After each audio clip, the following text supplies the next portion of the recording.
El eritrocito es una célula diferente. En las células tenemos esto.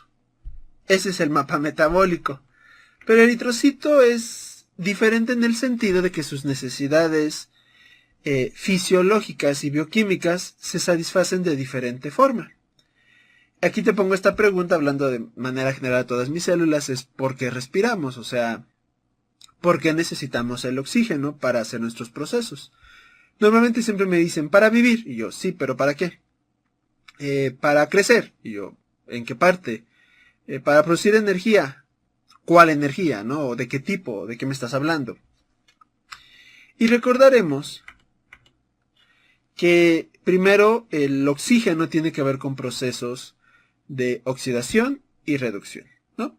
Cuando una molécula se oxida, significa que pierde electrones. Cuando una molécula se reduce, significa que gana electrones. Hay varios conceptos, por ejemplo, oxidación, ganancia de oxígeno, reducción, pérdida de oxígeno, pero a pesar de que sé que estoy hablando de oxígeno, estoy preguntando de eso, estos conceptos tienen que ver con esto. Todas las reacciones en la vida, y justo ahorita que vamos a hablar del metabolismo del eritrocito, vamos a dar un repaso importante y muy, muy pequeño de esto. Todas las reacciones en la vida, todas las reacciones son de óxido-reducción. Una molécula pierde electrones y una molécula gana electrones. Pero de nuevo, tus células, ¿qué hacen con el oxígeno? ¿Cómo se basa estos procesos? Recordarás que todas las células, excepto el eritrocito, y te voy a abordar este punto, los células necesitan de una cadena transportadora de electrones. La cadena transportadora de electrones, es lo que estoy poniendo aquí, tiene como objetivo sintetizar ATP. Esta cadena transportadora de electrones se encuentra dentro de la mitocondria y es la mitocondria la encargada de formar la energía. ATP, de hecho, entre más mitocondrias tengas, pues más energía eres capaz de crear. Las personas que hacen mucho ejercicio tienen más mitocondrias. Los que nos la pasamos acostaditos viendo la tele, tenemos menos mitocondrias. ¿Por qué? Porque necesitamos menos energía. Resulta que esta mitocondria, para sintetizar energía, como proceso, como parte del proceso para sintetizar energía, que es el ATP, genera electrones. Hay electrones ahí. Estos electrones, si se quedan flotando en el espacio, generarían radicales libres que nos matarían. ¿Qué pasa? Que el oxígeno que yo respiro acepta estos electrones y forma agua. Entonces, cuando decimos, ¿por qué como seres necesitamos respirar? Es porque el oxígeno acepta los electrones que creaste como parte del proceso para formar energía. Es como una fabriquita, ¿no? Para la fábrica genere su producto, a lo mejor necesita formar, no sé, humo. Por ejemplo, siempre pasan las fábricas con sus grandes pipas y cómo sale tanto humo, tanto monóxido de carbono, que es lo que más contamina, ¿no? O generan mucha basura. Pues aquí, para que mi fábrica llamada mitocondria funcione y genere energía, como efecto secundario va a generar electrones. Estos electrones los va a aceptar el oxígeno y va a formar agua. ¿Ok? Entonces mucho de nuestro metabolismo funciona así. Bueno, nuestra base del metabolismo es esta. Sintetizamos energía y para sintetizar energía necesito oxígeno. Pero el oxígeno acepta el producto secundario que formé, que son los electrones. Ahí está. Pero, ¿qué pasa? Esto que te estoy hablando, la síntesis de energía, es en la mitocondria. Pero el eritrocito no tiene mitocondria. El eritrocito no tiene nada que ver con esto. El eritrocito tiene otra ruta alternativa, donde estos procesos, en lugar de ir a la mitocondria, estos electrones, en lugar de ser aceptadas por el oxígeno, tiene otro mecanismo, que es la fermentación. No sé si tú has ido al gimnasio, cuando hacemos mucho ejercicio y no estamos acostumbrados, al otro día amanecemos así, todos adoloridos. Eso fue porque a nivel muscular nos quedamos sin oxígeno y empezamos a fermentar. Hacemos la ruta de la fermentación láctica. La fermentación láctica tiene como objetivo generar lactato cuando no tienes el suficiente oxígeno. Ahora la pregunta es, ¿El eritrocito respira? O sea, ¿el eritrocito tiene la capacidad de utilizar el oxígeno? No. El eritrocito, a pesar de que su función es transportar oxígeno, el eritrocito no utiliza el oxígeno. O sea que las rutas metabólicas que ocupan mis demás células como esta para producir energía, el eritrocito no lo puede utilizar. No tiene la maquinaria. ¿Por qué? Porque no tiene mitocondrias. Así que el eritrocito, en lugar de formar o seguir su ruta metabólica para terminar en la mitocondria y formar energía, el eritrocito utiliza la ruta de la fermentación. Pero no termina así el eritrocito ya tiene mecanismos necesarios para sobrevivir a esto. Entonces, irónicamente, aunque el eritrocito sea la célula encargada de transportar oxígeno, no lo puede utilizar. ¿Qué pasa? Imagínate que el eritrocito es un taquero vegetariano.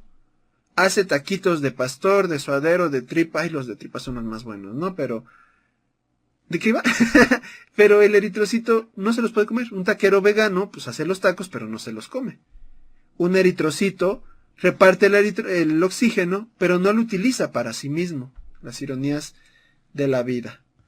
Entonces, ¿cómo es que funciona? Mira, el mapa metabólico del eritrocito es mucho menos complejo a este, mira. Compara esto. Esto es todo lo que hacen tus células. Cada una de tus células es capaz de hacer esto, excepto el eritrocito. La del eritrocito es muy simple. El eritrocito utiliza esto. Aquí se resume todo lo que hace el eritrocito. ¿Por qué? Porque no tiene mitocondrias. Acuérdate de que la mitocondria era necesaria para formar energía, pero el oxígeno debe de aceptar electrones. Y entonces, de acuerdo a nuestra definición, si una molécula acepta electrones, se está reduciendo. ¿Va? Pero aquí no aplica eso. Pero sí necesita tener algo similar, porque si no se muere, necesita producir energía. Así que tenemos la glucosa, que se va a metabolizar hasta generar lactato. La mayoría de las células no hacen esto. La glucosa se queda en piruvato y el piruvato entra a ciclo de Krebs y después a cadena transportadora de electrones.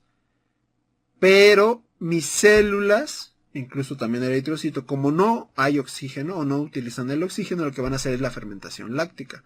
La fermentación láctica es esta parte. De piruvato a lactato por la enzima lactato deshidrogenasa. Esto es la fermentación láctica.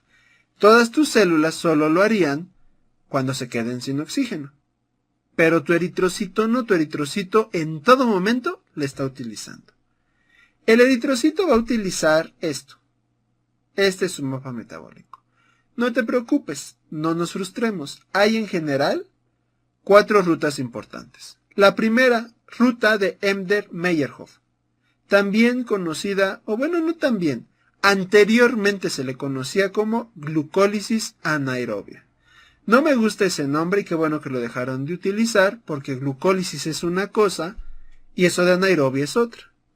Le decían glucólisis anaerobia por el proceso, porque la ruta de Embder-Meyerhof va desde la glucosa hasta el lactato. De glucosa a piruvato es la famosa glucólisis. Y como continúa su último paso, que es fermentación láctica, le decían glucólisis anaerobia, pero no. De hecho, la glucólisis es hasta acá, de glucosa a piruvato. Y en ningún momento hay deficiencia de oxígeno, ni se ocupa el oxígeno para estas rutas. Entonces, ese nombre es completamente mal. Entonces, la ruta de Embder-Meyerhof, que va de glucosa a lactato, es realmente la suma de 2 rutas. La glucólisis, que va de glucosa a piruvato, y la fermentación láctica, que va de piruvato a lactato. En conjunto se le llama así, Embder-Meyerhof.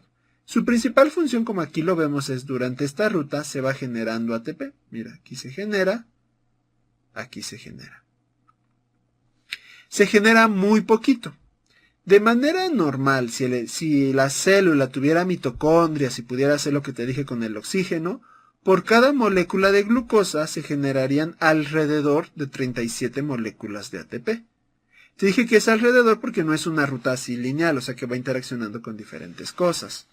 En cambio aquí, por cada molécula de glucosa, se generan 4 moléculas de ATP. Pero en un inicio gasta 2. 1, 2. Aquí gasto una molécula de ATP, aquí gasto esta molécula de ATP. Entonces, si genera 4 y gasta 2, la ganancia de esta ruta son 2 moléculas de ATP. Imagínate, el eritrocito por cada molécula de glucosa solo puede generar 2 moléculas de ATP. Es muy poquito. O sea que el eritrocito, él sí vive la cuarta transformación, porque sí vive con condiciones muy pobres. Pero con eso hace magia. El eritrocito es muy ahorrador, y aunque su producción de energía sea muy baja, cumple con todas sus funciones. ¿Vale? Entonces esta ruta de Embden-Meyerhof mantiene la producción de ATP. ¿Cuántas? 2 moléculas de ATP por cada molécula de glucosa.